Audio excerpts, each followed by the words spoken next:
أعوذ بالله من الشيطان الرجيم.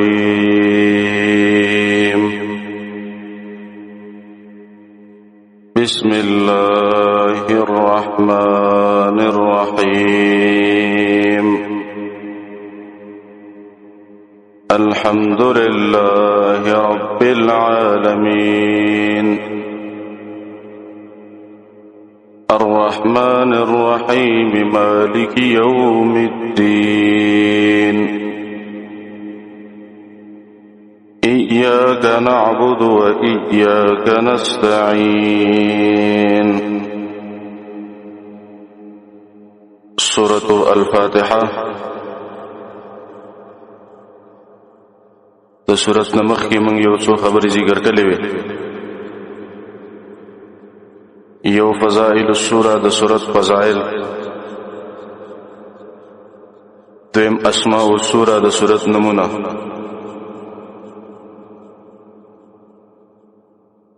نن د درس نمخ کې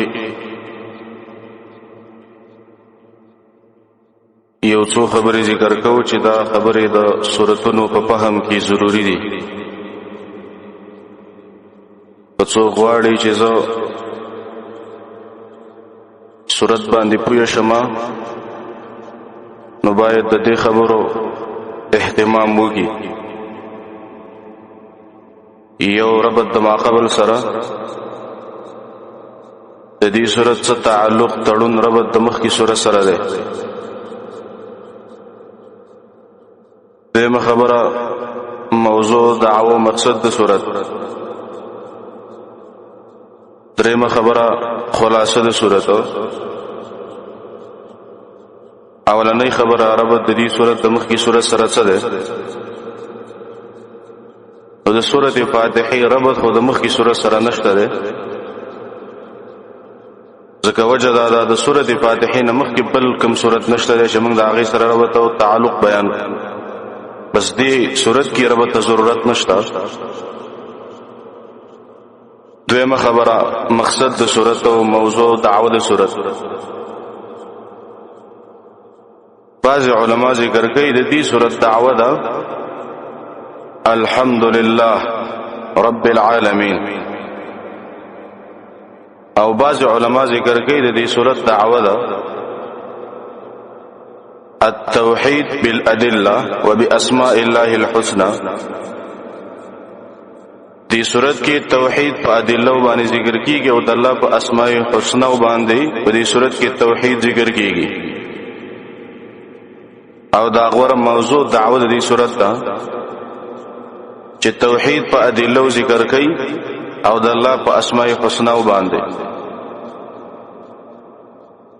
بعض علما ذکر کوي چې دعوه د دې صورت ده خلاصه جميع القرآن. په دې سورۃ الفاتحه کې د ټول قرآن خلاصه ذکر شوی ده. نو سورۃ الفاتحه د ټول قرآن حاصل او خلاصه ده. به درېمه خبره خلاصه د سورۃ. نو سورۃ الفاتحه کې مفسرین خلاصه ذکر کوي چې دا سورۃ تقسیم د درې حصو ته. اوله حصہ مالک یوم الدین پورې ده. دې کې د دې صورت دعوه ذکر کوي او درې دلایل دي د دعوی لپاره. دعوه دا چې الحمدلله حمدنا الله الذي، یو دلیل به ذکر کې رب العالمین سره حمدنا الله ذکر دي چې هغه رب د مخلوقاتو دی.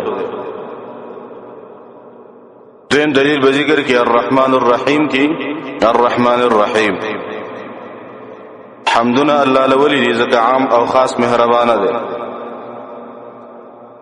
دریم حمدنا الله لولی دي ځکه مالک یوم الدین اختیارمند دی د ورځې د جزا. نو په دې اولنۍ حصہ کې د الله 15 نومونه ذکر شوي دي او 15 صفات: الوهیت، ربوبیت او رحمانیت او مالکیت. دویمه حصہ کې نتیجه د دې صورت ذکر شوی ده چې ایاک نعبد و ایاک نستعین. هر کله چې د ذات ته داغي عبادت پکار دی او داغي نه مدد غوښتل پکار دی. دریمه حصہ د اهدنا نواخلا تر اخر د سورته پورې اغي سي کی ذکر کوي تعلیم او دعا د دعا تعلیم او طریقه په کې ذکر شوی دا اهدنا الصراط المستقیم کې به داغي نرو ستري ډلې ذکر کوي یو ډله چې د منعوم علیهم دي چې الله په نعمت کړي دي دوی مډله مغضوب علیهم دي چې الله په غضب کړي دي او دریم ضالین دي گمراهان دا د سورۃ خلاصه شورا بسم الله الرحمن الرحیم بسم الله ته یو نوم ویل کېږي تسمیه مختصر بحث په بسم الله کې مخکې شوی دلته به د الفاظ او تشریح ذکر وو بسم الله کې تابع د حروف معانیو نه ده او د حروف عواملو نه ده عمل دبا جر ده علماء دبا تقریبا یوش معانی ذکر کوي دلته دبانت څلور معانی مراد یو معنا با تبادل تدا استعانت بعد استعانت لپاره ده نو معنا ده بسم الله معنا امداد غواړم خاص بنوم د الله دویم قول ده دلته با بعد الصاق ده معنا بسم الله ځان په واستقوم دنوم د الله سره دریم دلته با کې معنا د مصاحبت ده بسم الله منازان ملګری کوم په قران باندې د الله سره څلورم دلته بعد تبرک او د برکت ده بسم الله منا زد الله په نوم باندې برکت حاصلوما الوسی لیکلی دی چې راجح دادا چې دلته د بعد استعانت ده او دی کې اشاره ده چې د اول وحدت نظم قوت او طاقت نشته ده یلا واستانه مدد غواړم زړیر کمزور یم زړیر عاجز یم یلا تقوی یلا واستانه مدد غواړم لفظ د حرف باندې رستا لفظ دی سم ده بسم دا جار مجرور ده متعلق غواړي متعلق دلته په لفظ کې نشته ده متعلق دی بعض علماء ذکر کوي چې دې متعلق هغه ابتدئو ده ابدأو انا ابدأو بسم الله سو کوئی دې متعلق ابتدئو ده شروع کوم بعض وایي دې متعلق ابتدائی ده هغه پورې متعلق ده سو کوئی دې متعلق اقرأو ده سو کوئی متعلق اتلو ده او بعض وی چې متعلق استعين بسم الله الرحمن الرحیم ده ابن جریر لیکلی دی وای دا بسم الله نازل شوی لپاره د رد مشرکانو چې مشرکانو به ویلي بسم الله والمنات والعزى تروکم دلات او د منات او د عزى په نوم باندې چې دا د غي معبودانو قران چې کړه الله راولې غنو ویلي بسم الله الرحمن الرحیم شروع چې کوي په نوم د الله کوي دلات او منات او عزى په نوم باندې شروع مکوي به داله پس دې سم چې کله په معنا د عالم راضی د نوم سره او کله په معنا د صفت سره راضی او کله دې کې کله کله اسم راضی په معنا د عام سره عامي ام عالم یو ام صفت دوانو ته شاملي دلته د اسم کې معنا عام مراد ده چې د الله نوم هم دی او د الله هر صفت هم دا شامل ده نو په دې باندې ذخیر او برکت ځان له حاصلو ما به لپس د اسم راوړې د مقصد پرې کې تعظیم او تبرک ده او دی اسمون کې دا حمزه چې دا د حمزه وسلیه ده ابتدا کې دغه حمزه ویل کېږي خو لیکن وسط کې به دا ساقطيږي او غرزيږي لکه زه یو ملابس ولاړو ماغه به ویلي فسبح باسم ربك العظیم حالا کې هغه دې نو خبر چې د دې درج کې دا حمزه ساقطيږي فسبح باسم ربك العظیم ویل کېږي پیدا حمزه وصلیه به نه حذف کیږي مگر په وخت د ضرورت او د حاجت کې حذف کېدی شي. عام اوقاتو کې بدا ذکر کیږي. لفظ د اسم نرست لفظ الله ده. لفظ د الله قرآن کې تقریبا 2690 کرتی ذکر ده. ابن عاشور وی الله نوم دې د هغه ذات لپاره چې الواجب الوجود المستحق لجميع المحامد. هغه ذات ویل کېږي چې داغي وجود ضروری او مستحق د ټولو صفاتونو دې ته ویل کېږي الله. به د الله اطلاق په بنده باندې نشي کېدلی. قرطبی لیکلی لفظ د الله دا اسم اعظم دی او الله کې تسنیه او جمع نشي راتللی. ابن کثیر ذکر کوي لفظ د الله چې دی علم لرب تبارک وتعالى. دا نوم دی د الله تبارک وتعالى او هغه ذکر کوي یقال انه اسم الاعظم. وی لفظ د الله چې دی دا اسم اعظم د الله دی. د الله په نومونو کې غلوی نوم دی چې دعا به قبليږي. به ذکر کوي لانه یوصف بجميع صفات الالهیه. د الله چې څومره صفاتونه دي نو دا ټول صفاتونو موصوف لفظ الله ګرځي. او قاعده په لفظ د الله کې دا ده چې یوصف ولا یوصف به. لفظ د الله به د چا صفت نه واقع کیږي دا به همیشه د پر موصوفي نور به صفاتی. بدلته یو اختلافي مسأله ده چې لفظ د الله مشتق دی که جامد ده. نو بعد ذکر کوي چې لفظ د الله په شان د ذات د الله دی لکه څنګه چې ذات د الله لم یلد ولم یولد دی. نه د څوک پیدا دی او نه د چا نه پیدا دی. د قرنګي نوم د الله لم یشتق ولم یشتق منه. لفظ د الله نه د چا نه مشتق دی او نه د دینه څوک مشتق دی. ولیکن دا خبره کمزور ده. الله چې دا لفظ عربي دی په اعتبار د عربی سره دا مشتق دی قطع لحاظ د دینه چې علمي کې د الله د پاره صرف چې عربی په اعتبار واخلي دا مشتق دی. په د سره مشتق دی څوک دا مشتق دی د الہنا په معنی د عبادت سره. څوک دا مشتق دی د الہنا په معنی د تحیر سره. نو الله ته الله ذکر ویل کېږي ځکه پاغي کې عقلونه حیران شوي دي چې الله څومره لوی ذات دی د څومره طاقتونو والا ذات الله دی. عقلونه به کې حیران دي. وګوره دا چې لفظ د الله په اعتبار د عربی سره مشتق دی او مبدا د اشتقاق کې اختلاف دی. اقوال پکې دي. الہ د یو خاص ذات نوم او علم دی چې معبود په حق باندې دی. او د الہ عام معنی په سورۃ النمل کې ذکر ده د شلمی سپاره اول سر کې ام من خلق السماوات والارض. الہ شاته ویل کېږي الته چې کوم کارونه ذکر دي چې هغه کارونه کوي هغه ته ویل کېږي الہ. نو هغه د الہ عام معنا ده. بس دغه صفات والا الہ چې دی هغه الله دی. ابن جوزی لیکلی دی چې نوم د الله ټول اسماء الحسنا ولر جمع کون کې ده. بس په لفظ د الله کې ټول اسماء د الله تعالی راجمع دي. شیخ عبد القادر جیلانی رحمه الله ذکر کوي لفظ الله ستوي الله شاتوي هغه کل من تعتمد عليه. ار هغه څوک چې ستا په اعتمادي باوري او توقي بر وسي او تتی ایریږي او تتی امید ساتي او اختیارمند نه پیو د نقصان غني بس هغه ته ویل کېږي الہ.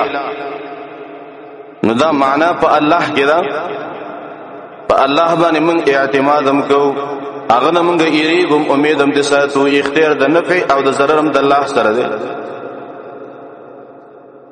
بسم الله معنا څه شو؟ امداد غواړم خاص په نوم د الله. منا شروع کوم په امداد د نوم د الله. الرحمن چې عام مهربان دی او الرحیم خاص مهربان دی. الرحمن دا خاص دی الله پوری بنده ته د رحمان نسبت نه کې رحمان بابا د سی وي او رحمان د سی دی رحمانه وسنا رحمان چې دی دا خاص دی الله پورې بل چا باندې د رحمان اطلاق نه کیږي هر چې رحیم دی هغه مشترک دی د بنده بارک امرازی لکا قرآن کې الله ویلي دی بالمؤمنین رؤوف الرحیم د نبی بارک الله وای دا په مؤمنانو باندې شفقت کوونکی دی او رحم کوونکی دی الترحیم د بنده په صفت کې راغلی دی خو لیکن په خپل معنا او رحیم د الله نوم ام دی نو بسم الله کې د الله یو نوم دی اسم ذاتی بل بگی صفت خاصه د الله دی الرحمن او بل بگی صفت عامه دی چې هغه الرحیم دی ابن کثیر ذکر کړی دی رحمان او رحیم مشتق دی د رحمت نه او دی کې مبالغه ده په فاعلیت کې مراد د مبالغه هغه الله چې ډېر به حد مهربان دی او همیشه مهربان دی به د دې الرحمن الرحیم تفسیر برسته په دې سورته فاتحه کې د نراشی په الرحمن الرحیم کې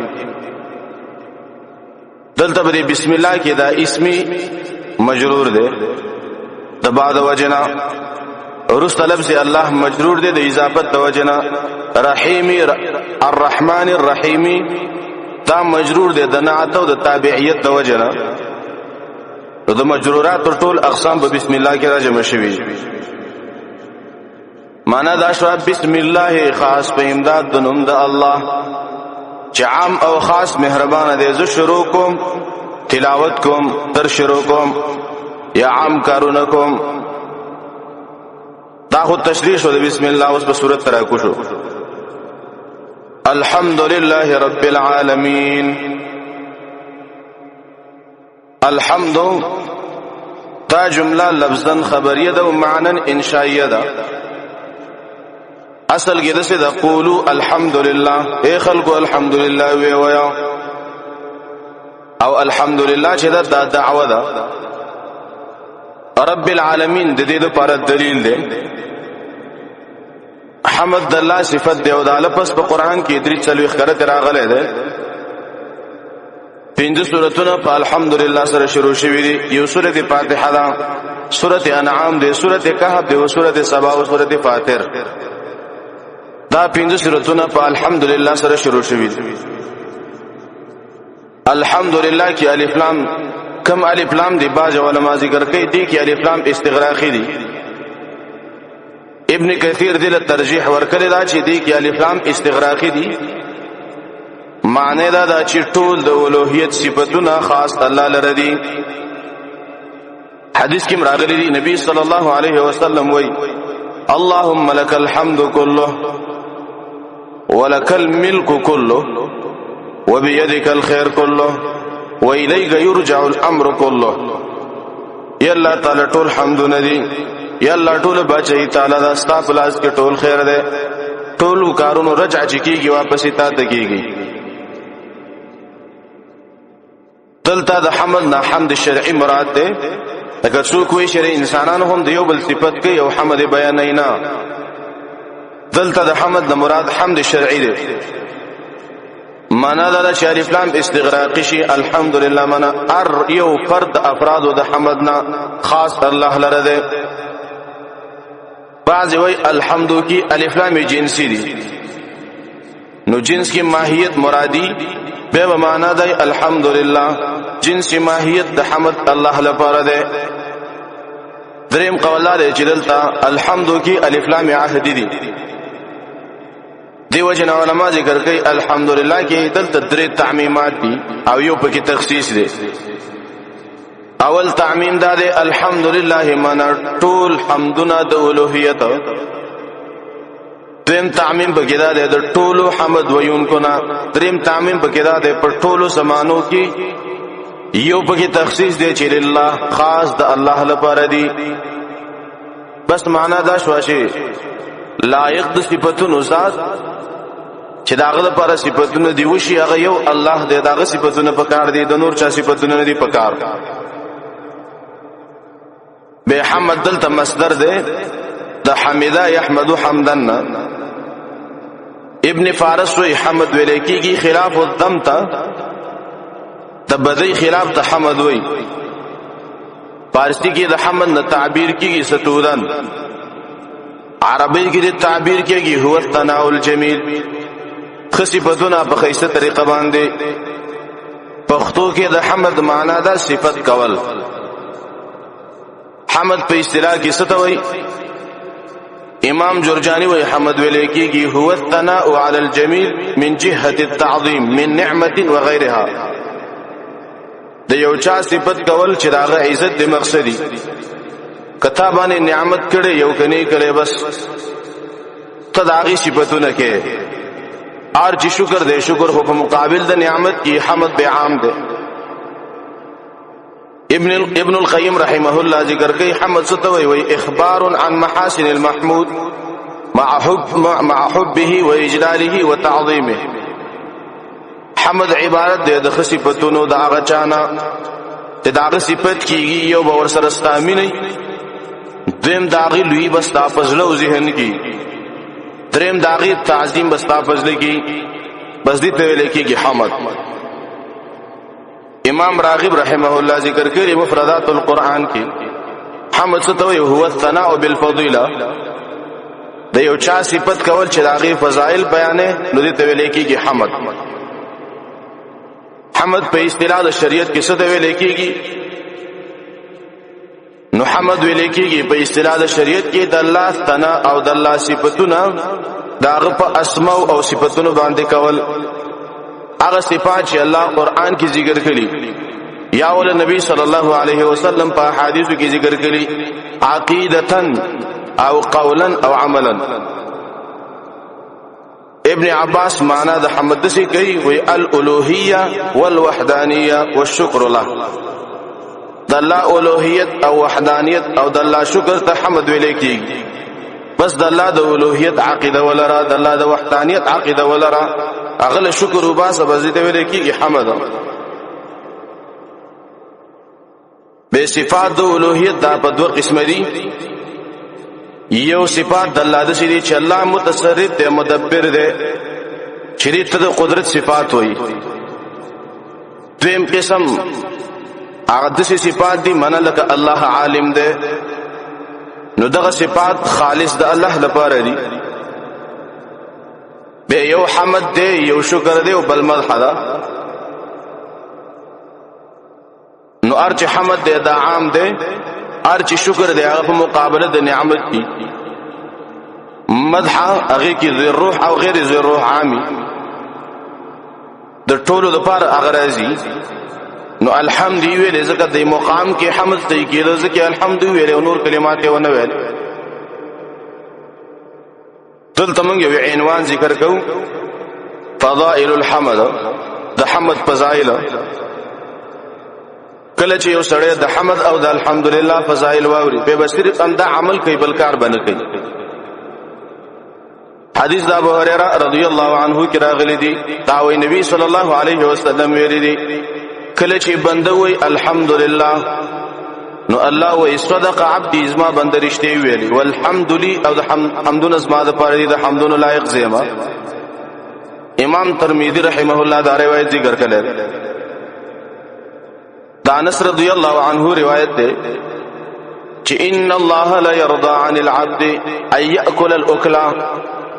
الله د بندنه خوشاليږي چې هغه ونونی وکي او وی خوري او د الله حمد پیدا کی الله په دې باندې خوشالي یا او بوس کې او باقي د الله حمد ادا کی الله په خوشاليږي.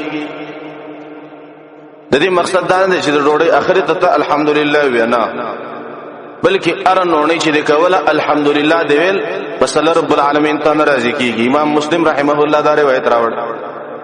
د الله د رضا سبب د حمد. بل حدیث کې راغلی دی اما انعم الله على عبد النعمه. الله رب العالمین په یو بنده باندې یو نعمت نه کړي او دا په الحمدلله وای وای کان الذي اعطاه افضل مما اخذه. کم شی چې رب العالمین د تور کړي دی هغه بغوري داغینه چې اغستې دی ته څه مطلب تامن الله یو نعمت وکاو دا نعمت ته نواغستو مال درکله او مال د نواغستو بچي درکله او بچي د نواغستو الحمدلله ویوا الله بغره داغې نه درکې. ابن عباس وی یوزل عمر رضی الله عنه ویلي چې رمن په معنا د سبحان الله پویګو، د لا اله الا الله په معنا باندې پویګو، دا پیژنو. په دې الحمدلله په معنا باندې موږ نه پویګو چې دې په سبق سره. علي رضی الله عنه ورته ویلي وی کلمه احبها الله لنفسه، وی الحمدلله د څه کلمه ده چې الله د ځان د پاره خوخه کړې ده او غره کړې ده، محبوبه کړې ده. ورضيها لنفسي، الله رب العالمین د ځان د پاره غره کړې ده، خوخه کړې ده. نو الله رب العالمین حمد ځان د پاره خوخه کړې ده او الله په دې باندې ډېر زیات خوشالي. د ابن عباس نه نقل دي وی الحمد چې ده کلمتو کل شاکر، حمد چې ده د هر شکر گزار کلمه ده. کله چې الله آدم علیه السلام پیدا کو او هغه کې کله روح واچو، هغه پرنجه وکړو، نو ویل الحمدلله. کله چې قوم نوح تبا شو، نوح علیه السلام ویل الحمدلله. ابراهيم عليه السلام د چې کله الله بچي ورکو، نو هغه ویل الحمدلله الذي وهب لي على الكبر اسماعيل. بس کم نبی چې الله شکر ادا کوي نو حمد وای. د ابن عباس د قول مقصد دا دی په دنیا کې چې چا د الله شکر ایستل دي نو هغه حمد د الله ویل دي. بس کله چې الله یو بچي درکاو دا څه مکوا الحمدلله ویوا. کله الله مال درکا ګټه دی وکړه نو ویو الحمدلله. نور انعامات باندې الله وکړه نو ویو الحمدلله. د هر شکر گزار کلمه الحمدلله ده. په نور طریقو شکر ما ادا کوي د الله. حسن بصری ذکر کوي و ما من نعمه الا والحمد لله افضل منها. هیڅ یو نعمت نشته مگر الحمدلله د اق نعمت نه غوړه ده. اسود بن سريع رضی الله عنه وی و ایمان نبی صلی الله علیه وسلم ته ویل چې یا رسول الله ما د جهالت وخت کوم اشعار ویلي دي او د الله حمد مې بیان کړی دی هغه درته نه ویم. نبی صلی الله علیه وسلم ورته ویلي اما ان ربک يحب الحمد. زمون پیغمبر ویلي چې خبردار ستا رب ور حمد خوخی. من څوک چې د الله صفت کوي بس دغه بنده الله رب العالمین ته ګران او خوخي. څوک چې د الله صفاتونه وایي. حدیث د جابر رضی الله عنه کې راغلی، امام ترمذی رحمه الله راوړی وای افضل الذکر لا اله الا الله. ذکرونه کې غوړه ذکر کم یو دی لا اله الا الله. وافضل الدعاء الحمد لله. غوړه دعا کم یو ده الحمد لله ده. د الله نه غواړي نو یو الحمد لله چې الله ټول کما صفاتونه ستادي. ژوند کول ته کې امر کول ته کې دا غرونه تاو درولې دي، اسمان تاو شت کړي دي، اسمه کتا پیدا کړي دا بوټي به تاو درولې دي، راشن کړي دي. یلا ټول د کمال صفاتونه ستادي. الله لازم حاجتم پوره کړي. وغوړه دعا ده الحمدلله. ابن زید فناوبانی یو عالم دی او دا قول ابن قیم رحمه الله ذکر کړل. و یو مجلس کې ډیر خلک ناس دي او یو پکې ویل الحمدلله. وې دې ټول مجلس والا حاجتونه بل رب العالمین پوره کړي. څومره د کمال والا ذکر دی الحمدلله. دعا ده مجلس کې ناس دی یو کس الحمدلله ویل الله سره د ټولو مجلس والا حاجتونه پوره کړي. وزير ابن عیاض وی من عرف نعمتا بقلبه. چا چې لکه د الله نعمت کو پیژاند وحمده بلسانه او پجبه د الله صفت بیان کو حمد بیان کو نو دا نعمتونه به ختم شوی نه مگر الله به نور زیات دلور کړي. او دا آیت ذکر کړی دی لئن شکرتم لازیدنکم. کتا سو د الله شکر ادا کو الله یې زیات الله نعمت دے تو ما په الحمدلله سره شکر ادا کیږي کنه. حدیث د ابو مالک الاشعری رضی الله عنه کې راغلی دی چې الحمدلله چې دا پوره تل ډکې تل د میزان الحمدلله ډکې.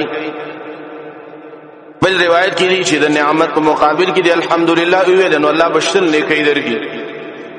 په خیر د نعمت د چې دی الحمدلله ویل الله بدیس نیکی درکې. نو نور موږ څه غواړو.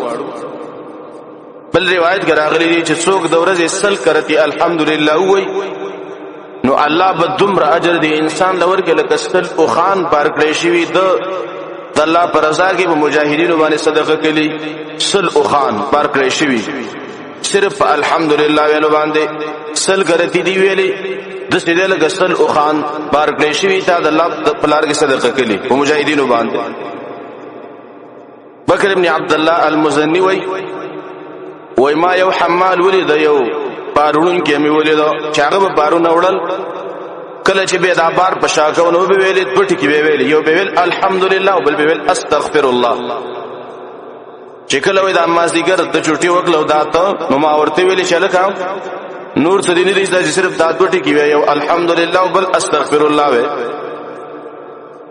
وای دی ما دې چې ما د الله کتاب لوستلې او د الله کتاب کې د بنده دو حالتونه ذکر دي یو حالت دا دی چې الله په نعمت وکي او دویم حالت دا دی چې بنده نه ګناه وشي نو زه د الله حمد دویم زه د الله انعامات په ما باندې ډېر زیات دي استغفار ویم په ګناهونو باندې نو دی بکر ویلی وای الحمال افقه من بکر وای دا بوجرون کې او بارلون کې خو د بکر نم ډېر پویا دی او فقيه دی من زمانم دا ډیر پوهه دی ځکه دې ته دا مسله یې زده او ما ته دا مسله نه وایي زده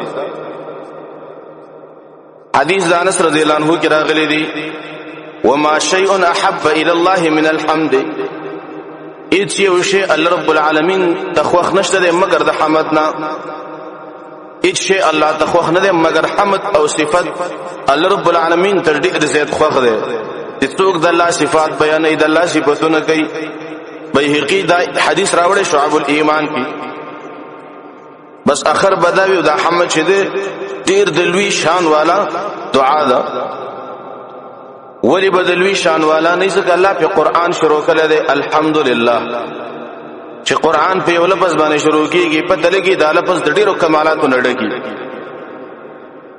دویم به حاصل ته موږ ذکر کوو اقسام الحمد د حمد اقسام حمد په یو څو قسمه دی یو حمد قولی دی د الله صفاتونه بیانول دیم حمد فعلی دی په بدن باندې انسان د شکارونه وکي چې هغه نه د الله رضا حاصل شي دریم حمد حالی چې د حالت ښکارا کی چې داغې نه د الله حمد معلومي څلورم حمد لغوي هي الوصف بالجميل على جهه التعظيم صفت په خیسه طریقه باندې بیانول او د جهت د تعظیم نه پنځم حمد عرفي دی چې ته د شکارو کې چې چا د باندې نعمت کړي دی او داغي تعظیم تخکاره شي دي ته حمد عرفي وای دا هو اقسام شو د حمد بل به حضرت ذکر کو شرائط الحمد ته د الله حمد بیان شرایط به کوم شرطونه به ادا کړي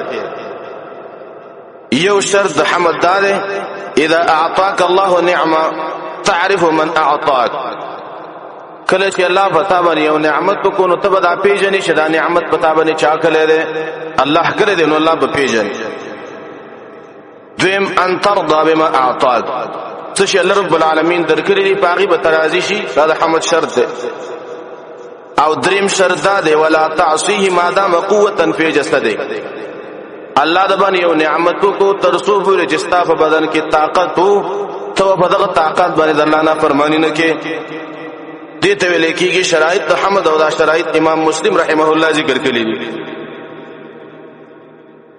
بل الله کې د علام د تخصیص د پاره د معنا حمدنا خاص الله لري یا لله کې لام د استحقاق د پاره ده څه مطلب معنا د حمدونو مستحق ذات یو الله ده به الله چې دا اسم ذاتی د الله دی او نور اسماء صفاتی دي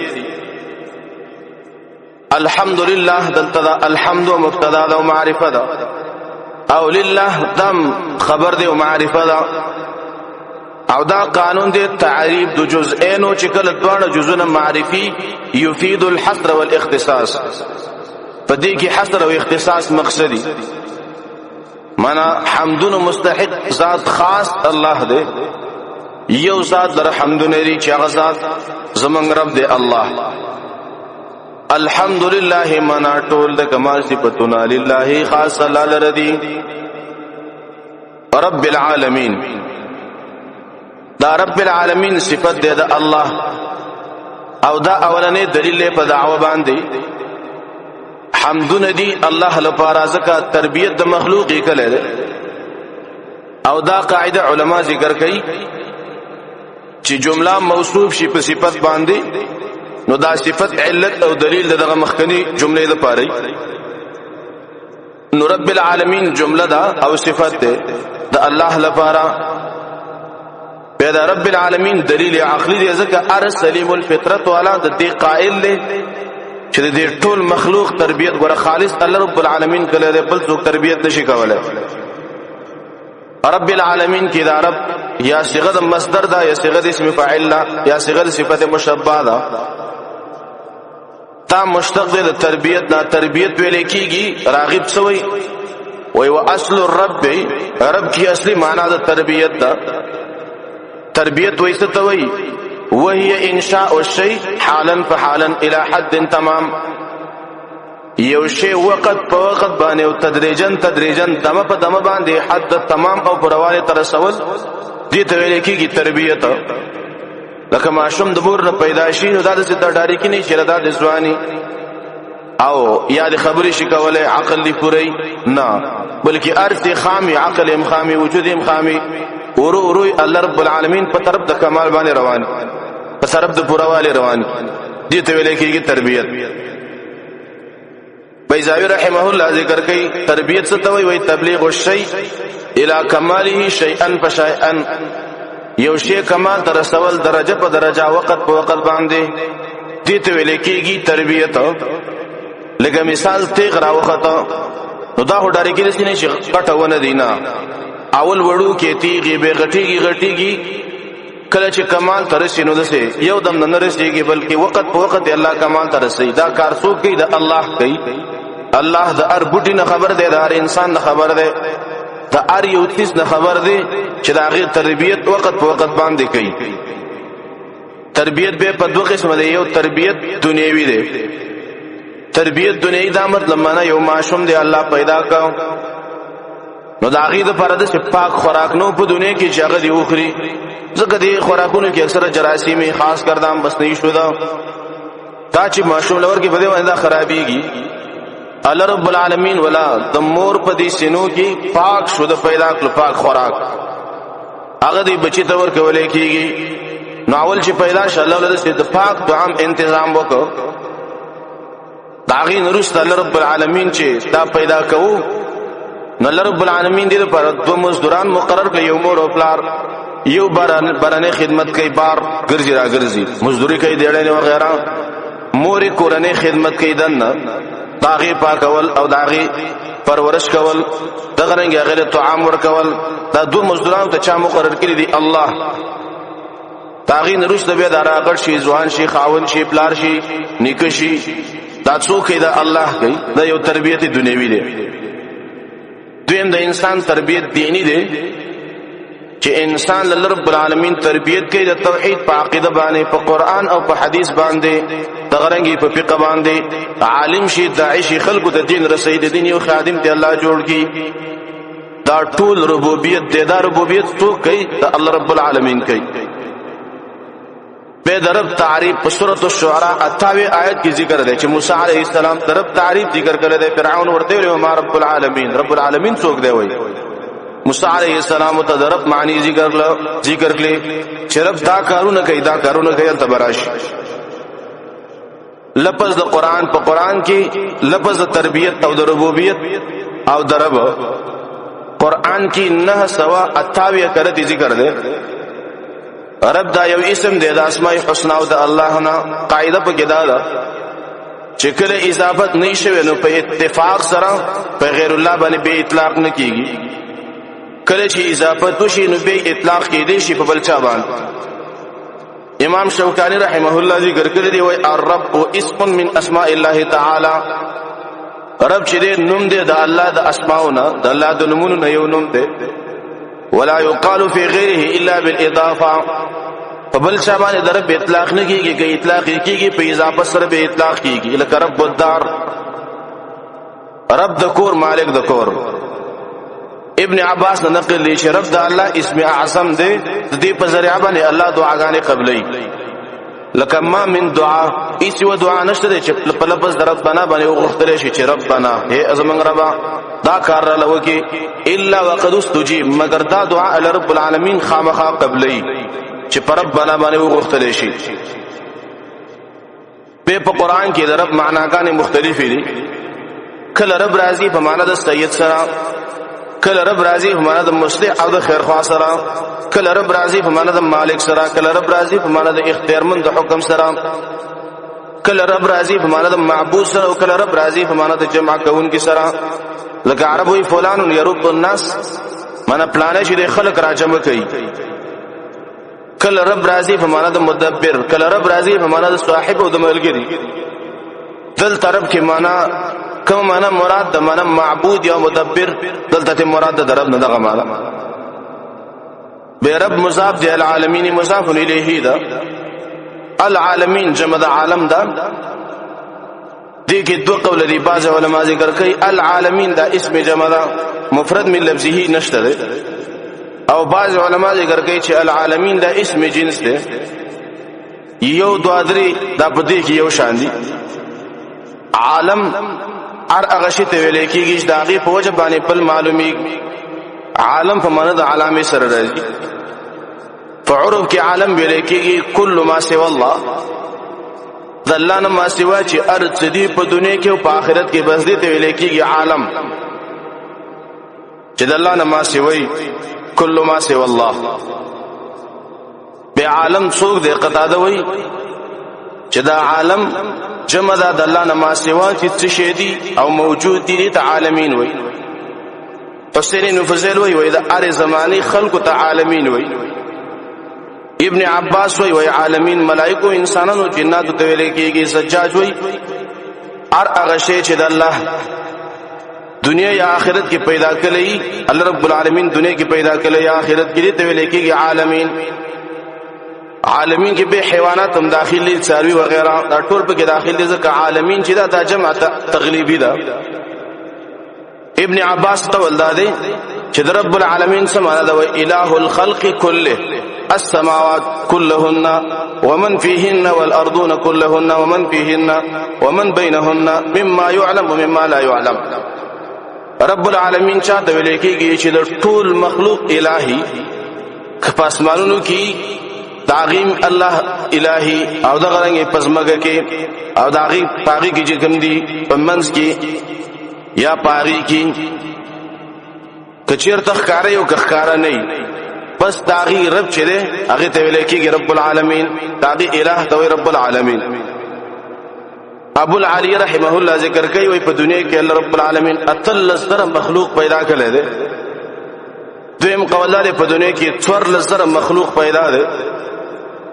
د جابر رضی الله عنه روایت ده چې د عمر رضی الله عنه په وخت کې په مدینه کې ملخان کم شو. او عمر رضی الله عنه د یمن او د شام نه ملخان راوړل راوي غختل او به ویل چې نبی صلی الله علیه وسلم ویلي دي پس مګه کې زر قسم مخلوق الله پیدا کړل دي. شپږ سو په سمندر کې دی او 400 په وچه کې. او اول علامه دا چې ملخان به ختميږي. ابو یعلا دا روایت ذکر کړل دی او مجمع الزوائد کې ذکر دی. ولیکن دې روایت کې یو راوی دی عبید ابن واقد او بل راوی دی پکې محمد ابن عیسی او دا دوه شری منکر الحدیث دي. بس العالمین ډیر زید دی په دنیا کې. کعب الاحبار رحمه الله نه چاته پوسو کو وای په دې سمګه کې الله څومره عالم مخلوق پیدا کړي. کعب الاحبار رحمه الله د آیات په وما يعلم جنود ربك الا هو. الله د لخر علم چاته نشته مگر یو الله ته. د الله د لخر مخلوق د الله د مخلوق علم او د لخر علم خالص د الله سره دی. الله څومره مخلوق پیدا کړي دي انسانانو سره د دې علم نشته. نو معنا دا شو الحمدلله ټول کمال صفاتنا خاص الله لرضی رب العالمین چې رب د مخلوقات ده. وصلی الله تعالی علیه